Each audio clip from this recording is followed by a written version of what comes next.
Hi, everyone. Welcome to today's webinar. Thanks for hopping on. I'm Angela Romero. I'm LogRhythm's Demand Generation Manager, and I'm just going to quickly go over a few housekeeping items in the agenda before I hand things over to your presenters today. So everything to go over is in this slide. Just to begin, everyone is muted. So if you have a question, you can send it through the chat at any time. We've built in time specifically at the end of this webinar to answer any questions. So we will definitely get to them. But again, feel free to submit them at any time.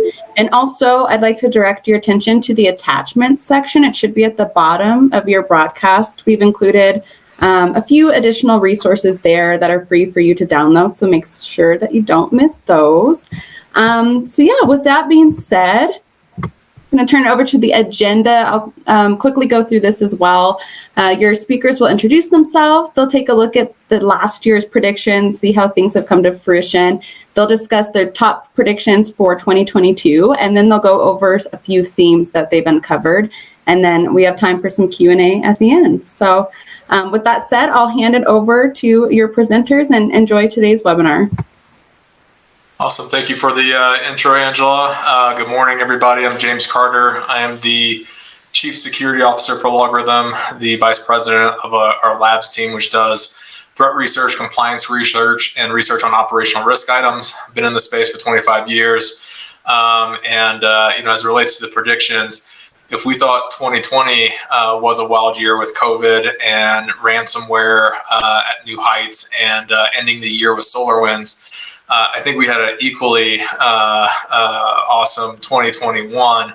And we'll go through some of those predictions, I think, accordingly. But 2021, obviously ending the year with Log4j, Log4Shell, I know caused some anxiety and headaches on or through Christmas and before Christmas. And so we ended the year with a bang, needless to say. So Matt, I'll turn it over to you.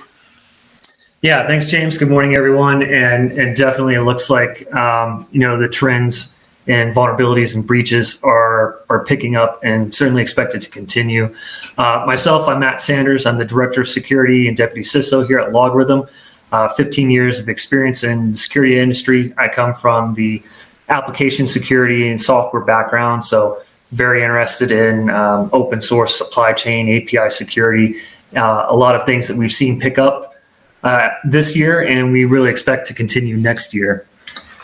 So with that, let's take a look back at the predictions we made for 2021. And James, if you can, went one too far. There we go. All right, there we go. Yeah, I'll kick things off. Obviously we know that in 2021, obviously we had the year of COVID, 2020 extended into 2021. Everybody made the transition to a remote workforce. We made a prediction that, employees will let their guard down as work from home extends. And I think this is just a byproduct of, sort of our inability over the years to, sort of protect everything, configure things appropriately, patch things appropriately. But now we've just extended that. And so the attackers are targeting, third-party products and things that we would use to enable work from home.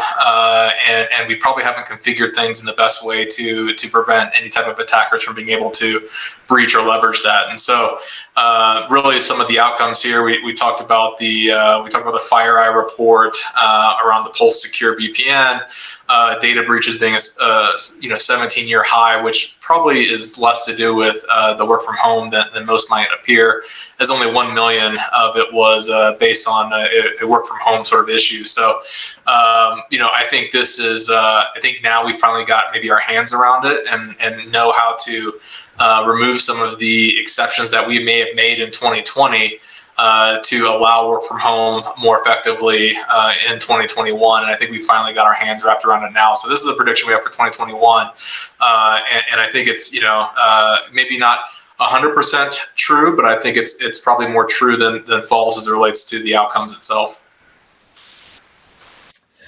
And I'll take the next one. Last year's another prediction was attackers will use the COVID-19 vaccine to conduct the largest phishing effort of the year. And, anytime that there's a large scale, high impact public event, that's great ammunition for phishers to try to deceive large sections of the public and try to use that to their advantage, to try to pretend to be somebody else, like a position of authority, like from the government. These are all things that phishing attackers love and they use. And indeed, as the prediction came true, attackers use that to maximum effect. And the Justice Department identified that fake posts from vaccine survey scams used to phish customers. I think the other thing to note too, Matt, is some people might look at this and say, oh, a 33% increase compared to earlier in the year. This is a stat from 2021. If you remember when COVID first came out and broke out in 2020, phishing for COVID skyrocketed, and multiples of three-figure percentage, 100%, 200% skyrocket in phishing attacks, leveraging things like news and information about COVID-19, vaccine information, all these different things. And so even with that spike, there's another 33% that occurred in 2021. So still a pretty good jump. But if you combine 2020 and 2021, there was a massive spike in this activity, which we all fully expected based on how global and how newsworthy these items were. Yeah, absolutely. All right. Maybe I'll start with this one. Internet policing. I think it's a great topic. I have lots of stories about all my friends on Facebook getting banned for periods of time for things that may be political, maybe not political, maybe misinformation, maybe not misinformation. So I think that's just something that's been continuing. And I think the one thing to highlight and as it relates to this and the policing of the internet and information is that our current president is in favor of basically holding these companies liable for misinformation or bad things that are happening within their platform. And I think, I relate this back to, ransomware as well, where the current administration started policing the Bitcoin exchanges, to ensure that to hold them liable too for any type of transactions that were to go through there as it relates to ransomware attacks and the money that the attackers had been gaining through that. And so this is just more of the current administration increasing liability, increasing the ownership of these social media companies and things like that as it relates to false information or misinformation and the campaigns that happen on these social media platforms. Yeah, and it's hard to talk about this without underscoring the influence of foreign threat actors. We talk about APTs and looking at their attacks on networks, but it's important to remember that these threat actors out there aren't just exercising zero-day exploits or technical exploits. They have propaganda arms. They're well organized, and they really bring the full force of a multi-pronged attack to bear, and we see that a lot in places like misinformation on social media now. Yeah, and I think the other interesting part too is obviously we recognized this as probably its most heightened state pre-election, and all the information that's being passed. But if you think about long-term nation-state threat actor, as Matt mentioned, and sort of tactics with warfare and things like that, psychological warfare is a huge component of this, and many nations, including in the U.S., goes and sort of does these sort of campaigns in other countries to try to influence the country into leaning a certain direction.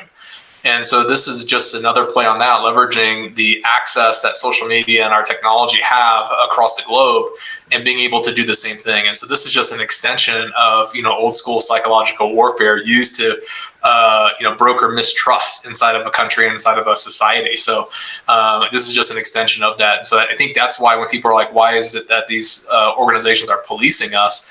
Well, there's a huge reason for it. It has massive influence and massive ability to alter things within our country and affect our country in really large ways. So I just want to say, I support this actually, even though sometimes it can be a little annoying. I myself have not been Facebook banned, but I don't post a whole lot there. But my friends have all complained about it. So. All right, and we've got one more prediction from last year, and that was that there will be a reckoning within the growing API security market as API data breaches rise.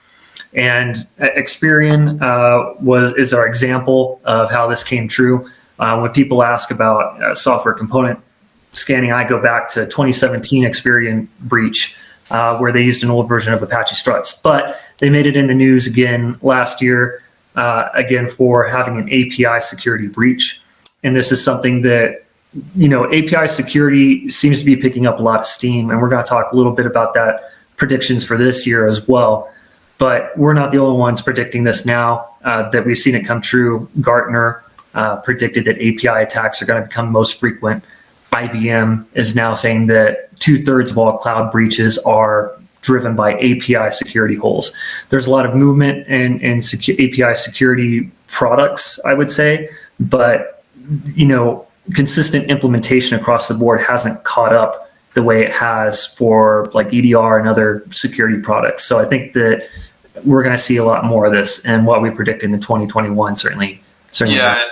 And I think too, if you think about it, every CIO has had the cloud first initiative, move to the cloud program for probably the last 5, 6, 7 years. And so how do you enable movement of data? How do you enable access to things whenever you're going through that cloud transformation? Well, a lot of it's API driven, but similar to how we've been unable to protect our internal networks because we're not really that great at maintaining configurations, maintaining patching, implementing the proper authentication and access controls, and doing all the sort of core basic fundamental security pieces. We sort of missed the boat as it relates to APIs as well. It's hey, developers are just wanting to get these APIs built, tied into their application, show that it works, showing that they can transact across there.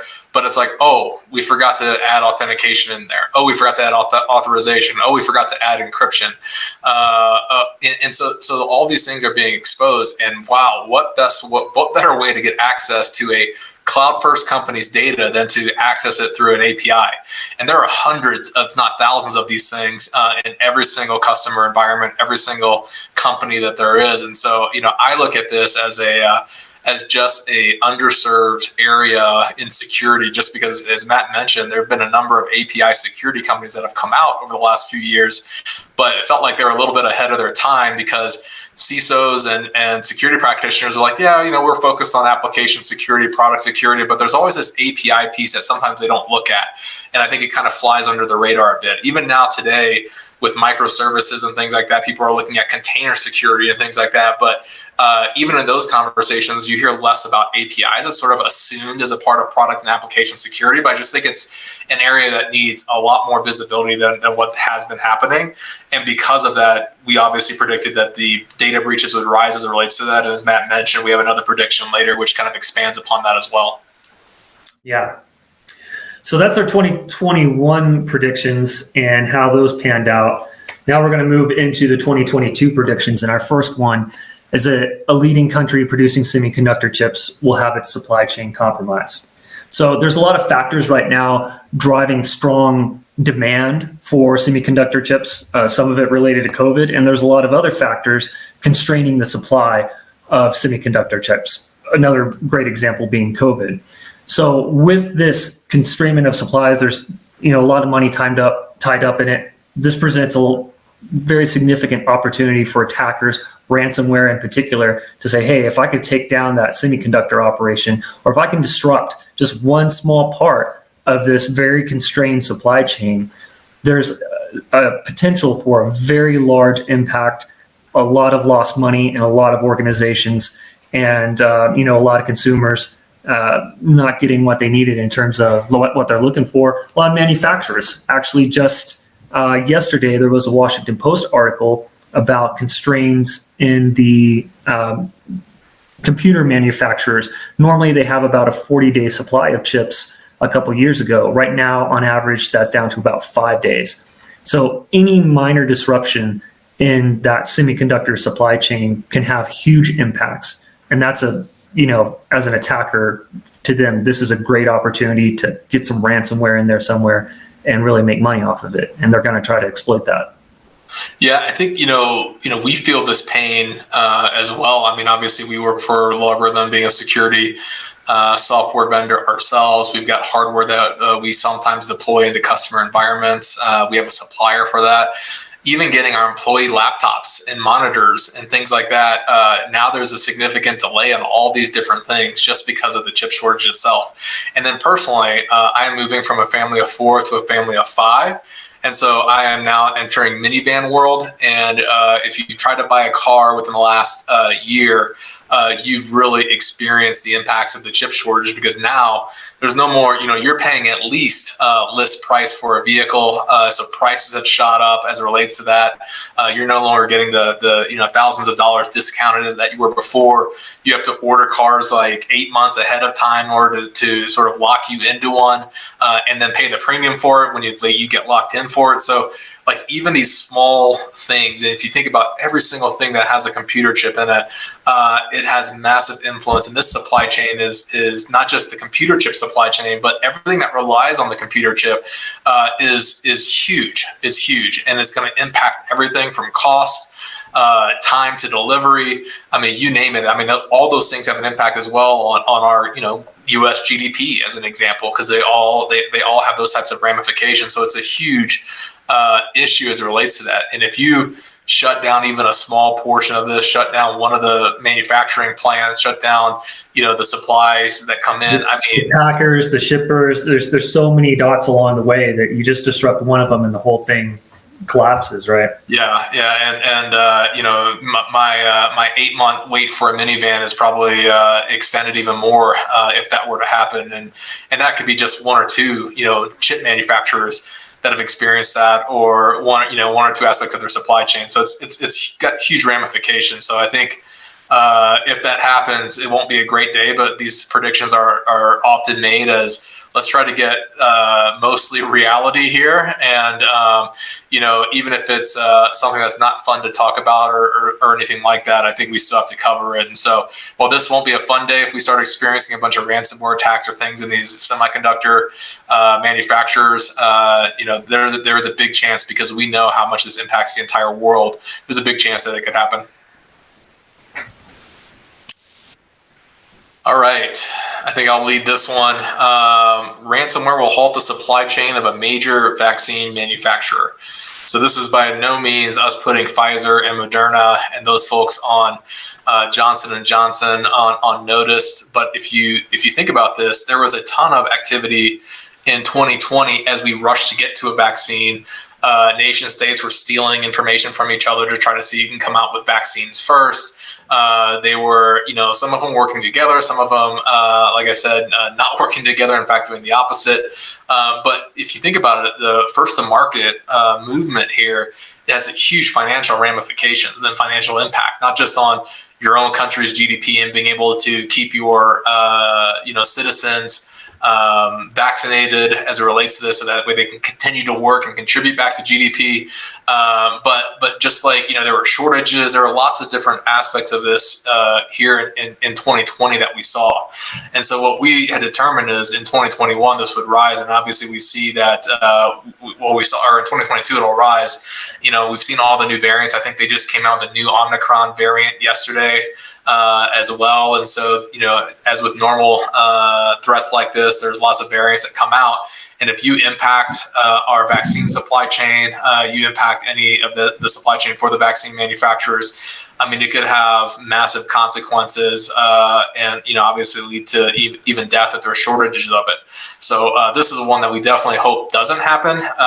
But it's something that, if you want to really, influence and impact and maybe even harm another country, this is a very morbid way of doing it, but it's a way of doing it that that wouldn't be above some countries to be able to leverage.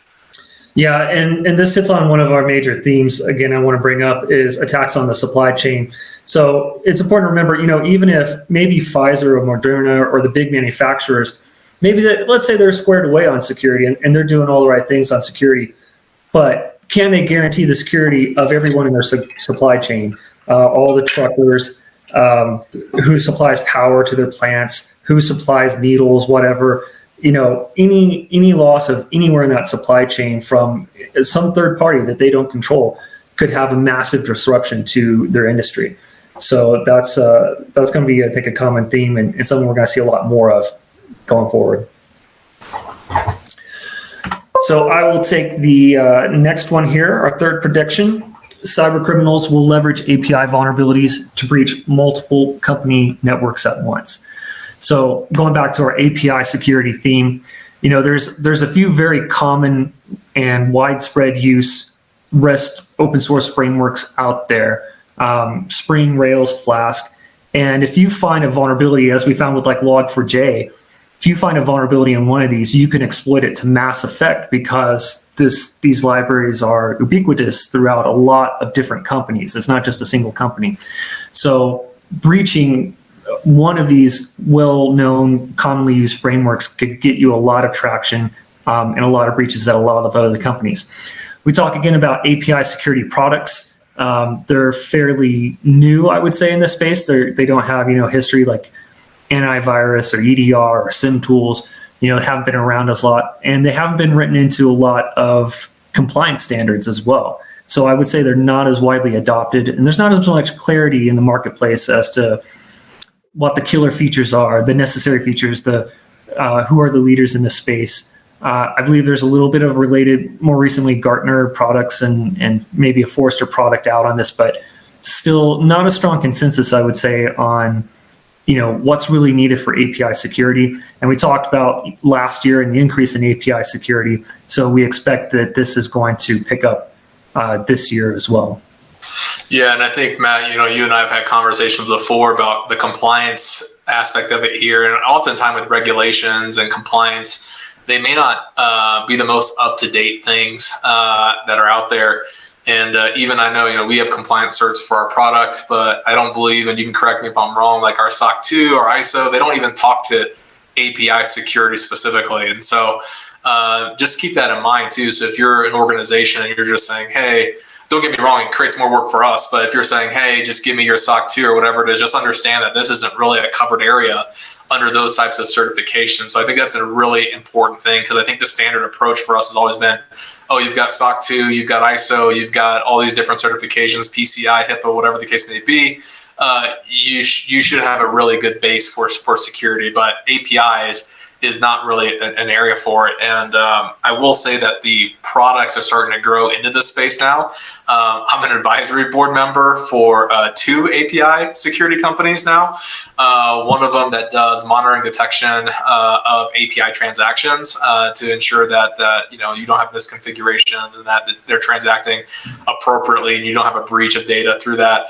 And another one who's looking at actually securing the channel between you and the API and leveraging blockchain and a bunch of other technologies. And I almost want to put a fork in me just because of the mentioning of the word blockchain, but it's probably the only buzzword you might get from me today as it relates to that. But they're doing things around that, leveraging the distributed ledger in order to sort of secure the communications across APIs. So this is a growing market for sure. But as with all growing markets, I think there's going to be slow adoption across companies and businesses, and therefore it's going to leave us continuously sort of exposed through this route. Yeah, there's a lot of action in API product companies, but it looks like things are going to get worse before they get better here. All right. Hackers will blackmail athletes during the Beijing Olympics. Well, this is one of our predictions that we officially released before it happened earlier in 2021 as a lead into 2022, but it actually happened already. So in the case of there's an app that the athletes use called My 2022.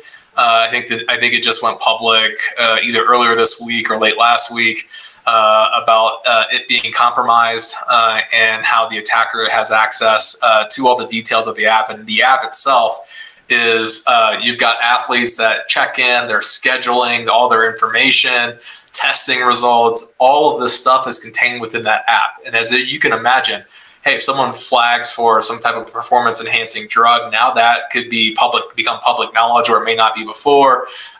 If you know where they're going to be, when they're going to be there, who they're going to be with, it's or she who she's going to be with, you have to look at this from the perspective of there's the logical attack scenario of having all this sensitive information for the individual, and then there is also the physical scenario that we can't overlook as it relates to the ability to understand all the sort of geolocation data and everything of where these athletes are.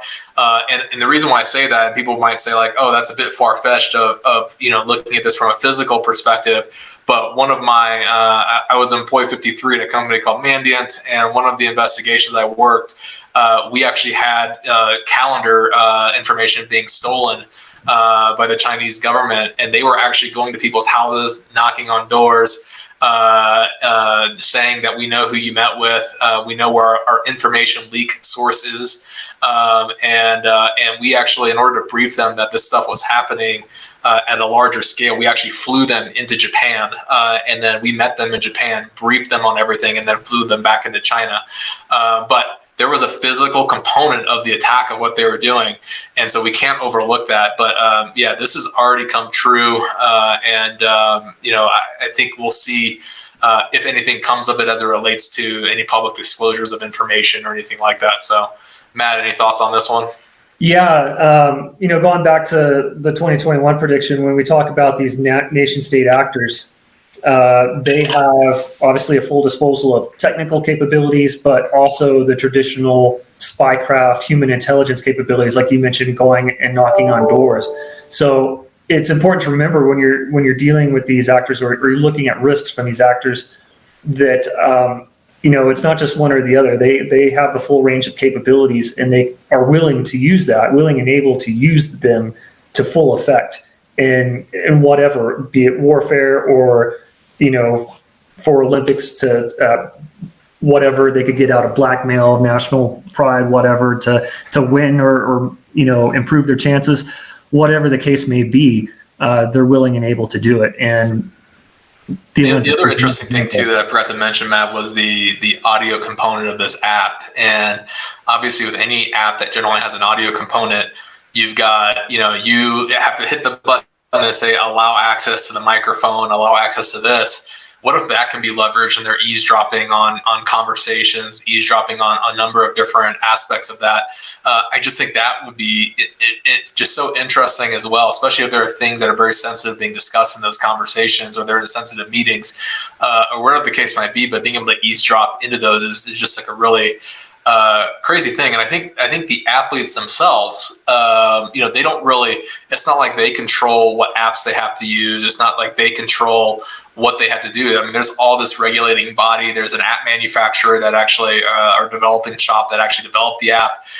There are all these different things that you have to look at of like, how do they implement security around these applications? Because at the end of the day, the athlete's just told, hey, you have to do this. Here's the information. Here's the app that you're going to use. And they can be as diligent as they can be in understanding their surroundings and who to talk to and not talk to and all these different things. But just because they're doing everything that they can, they have no control over this. And so they're a victim of this, and they don't have any real control or say in the matter. Yep.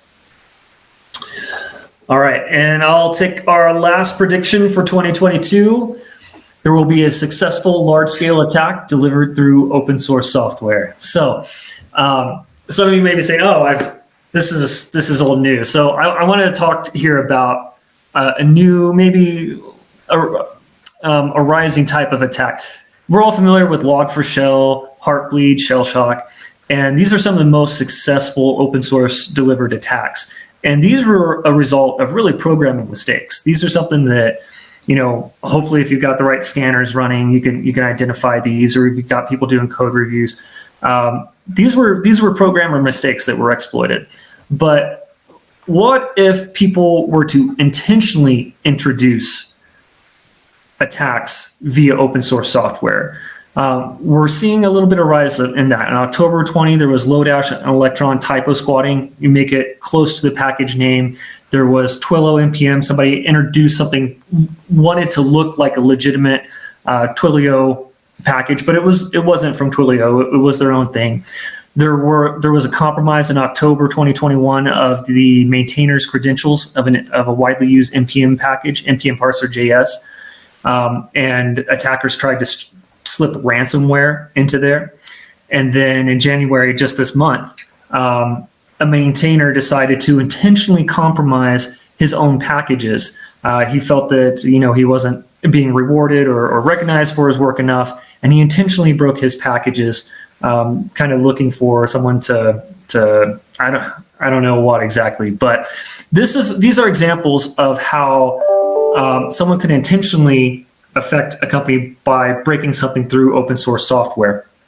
So if you're an attacker, we talked a lot about APTs or other groups. They certainly have technical skills, and open source is by design, a welcoming community to welcome anyone to submit feature improvements or bug fixes. So if you're an attacker and you want to sneak in a bug or a ransomware or whatever, and you can craft it, you have the technical capability to craft it that you think will get past a code review, if there is a code review, depending on the package and maintainer, or you're a maintainer and you're looking to make some money off of your widely used open source package, you want to try to sneak in a backdoor shell, a remote code execution, a ransomware, sneak that into your package.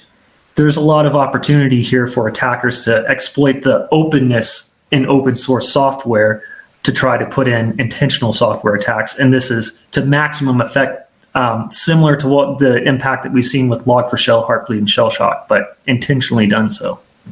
Yeah, I think it's good. This is another one of our predictions that I think we released our predictions for 2022 around November or so of this past year, and Log4j, Log4Shell happened, shortly afterwards. And so I was like, part of me was like, darn it, I wish we'd have pushed it to January, or Log4Shell would have happened in January, so our prediction, would have officially come true in the year that we predicted it.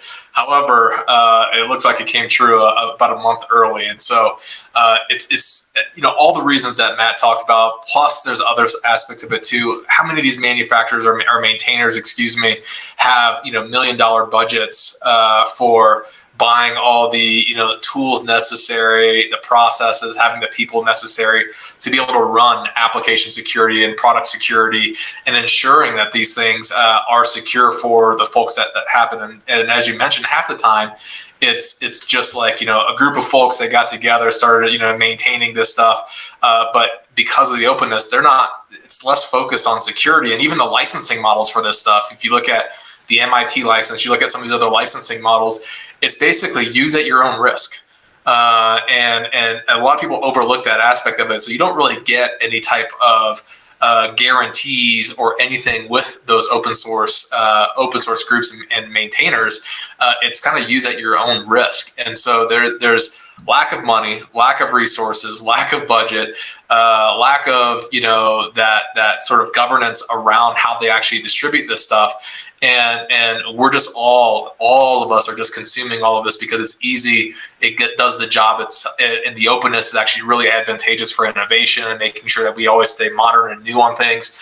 But there's also inherent risk with that. And I think we also see that in the current president administration as well, where they've talked about, well, I think one of the executive orders includes something about having an inventory of free and open source software. So there's an aspect of, do we even know what open source software we use? Half the companies, I guarantee you, don't. They have no running list that says like, here are all the ones that we use. And so how do you maintain and secure and do things if you're leveraging that for things that you may not even know about at a high level?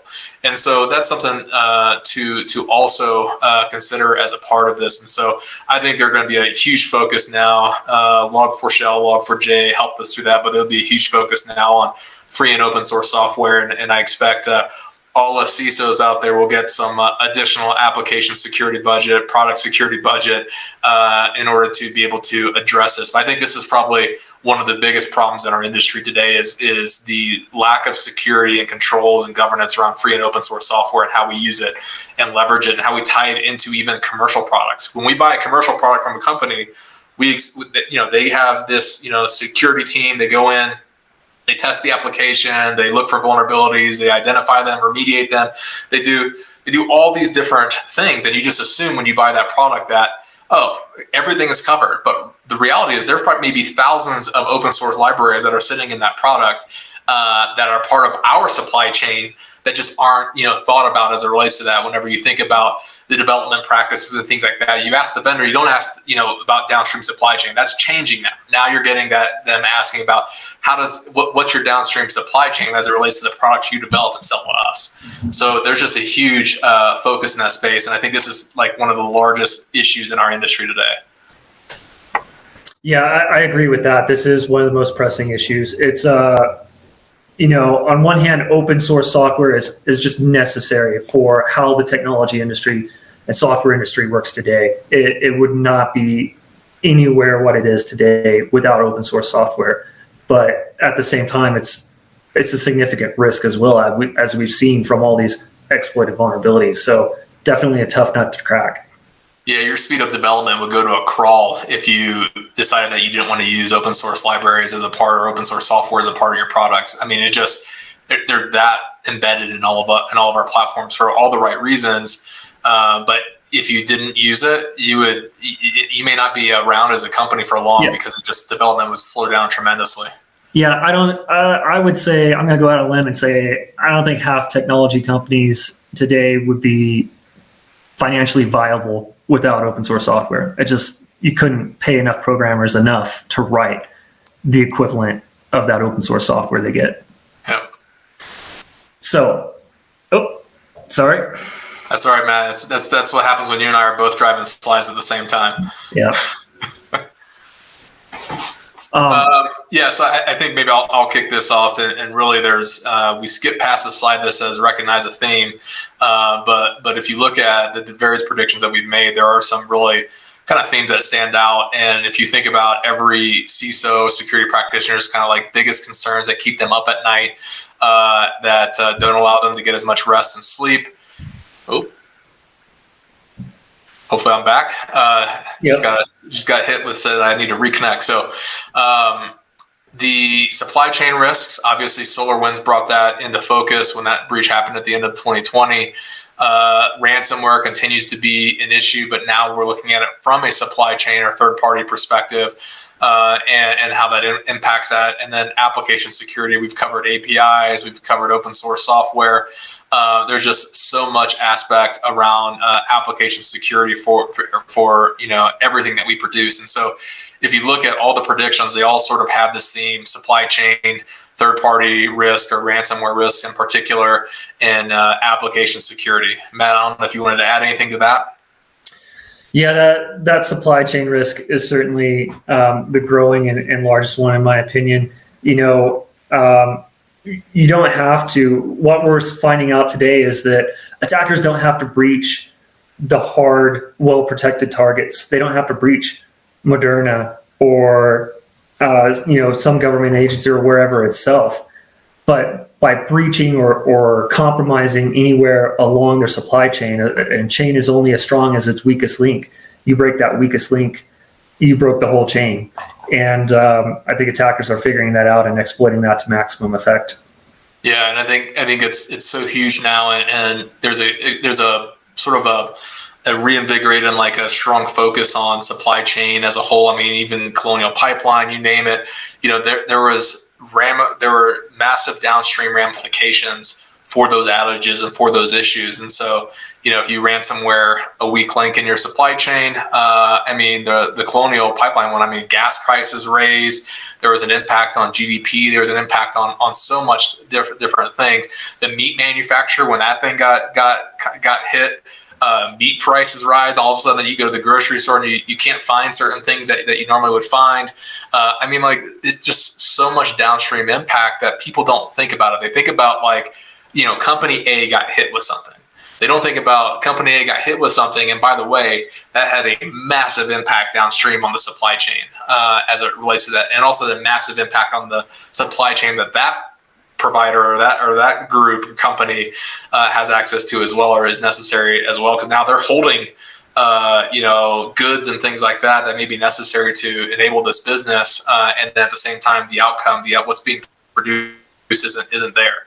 And so there's just so large of an impact. And I think, the chip shortage and all the things that we talked about, that's all supply chain risk that impacts, even like I said, our employees getting laptops and monitors on time whenever they join the company, or us being able to ship hardware or anything like that. There's just huge supply chain ramifications across the board, all the way up and down the chain.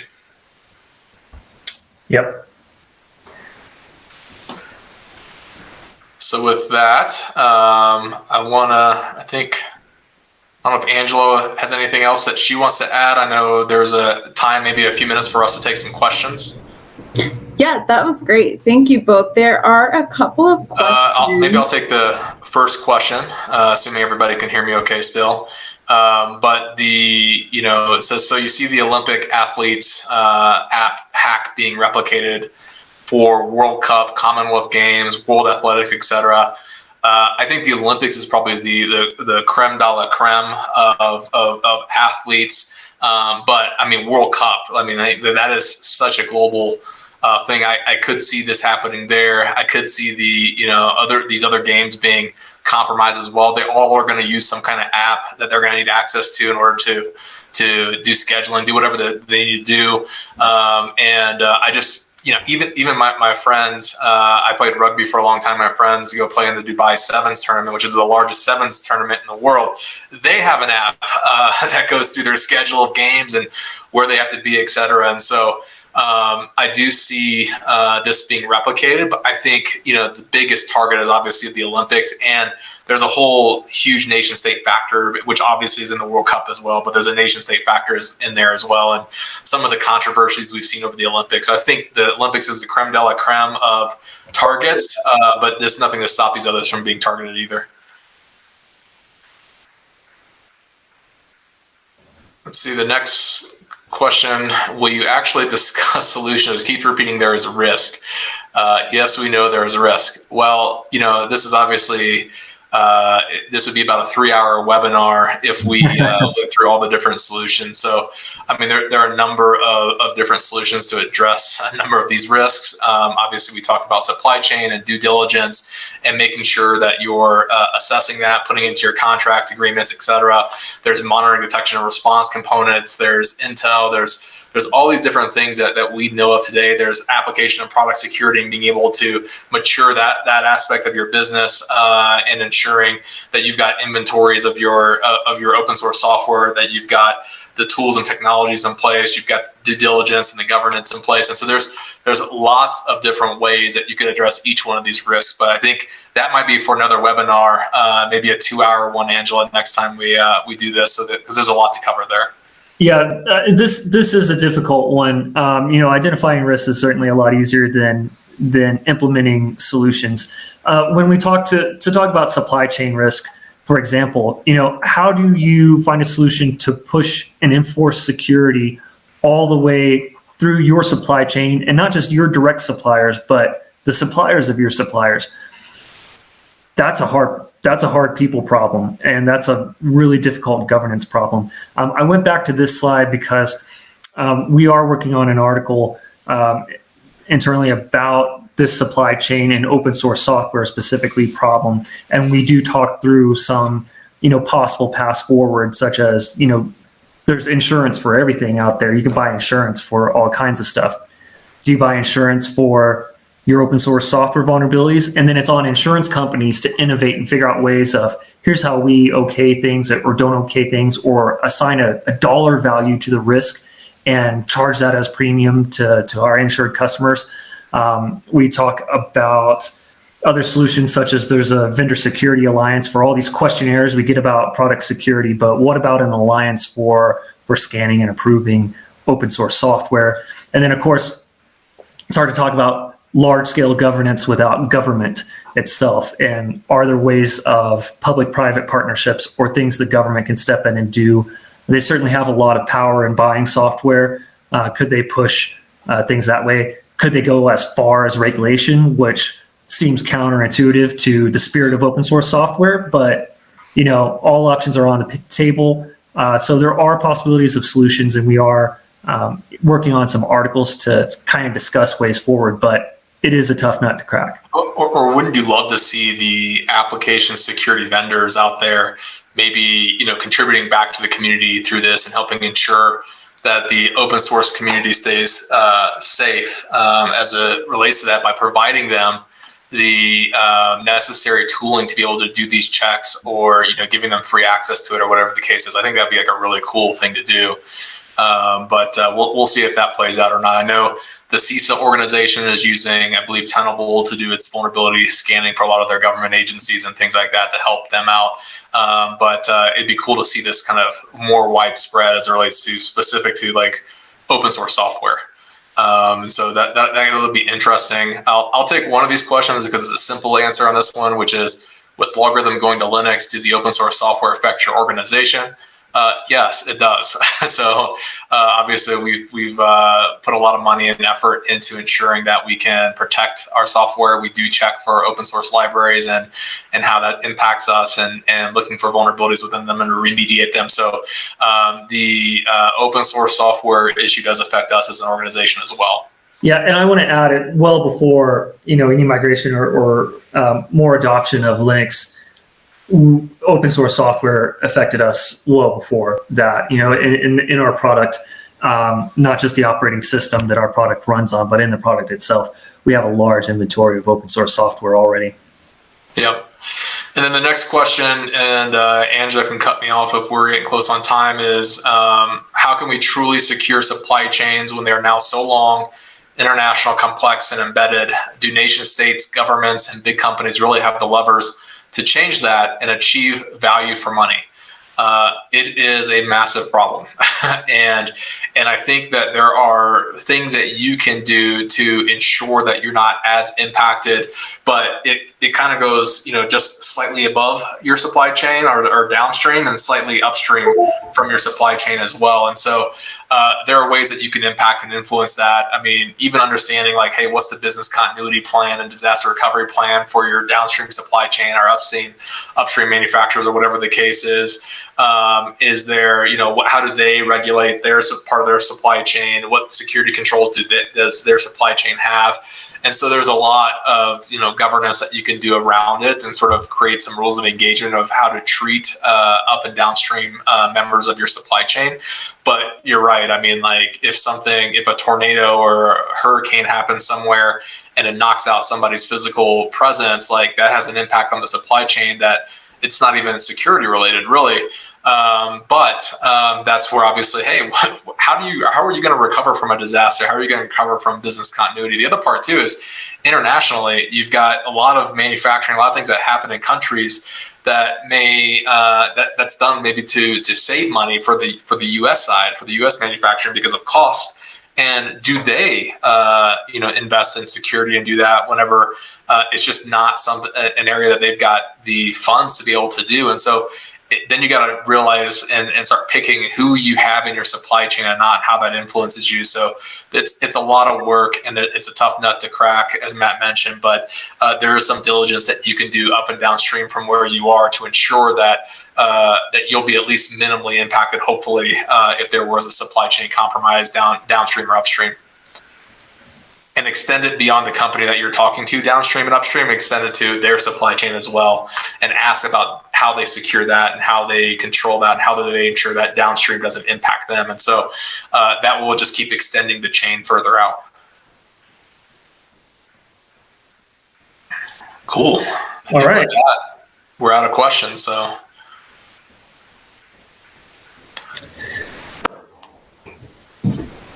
Angela, anything on your side? Can you hear me? I can now. Oh, okay, great.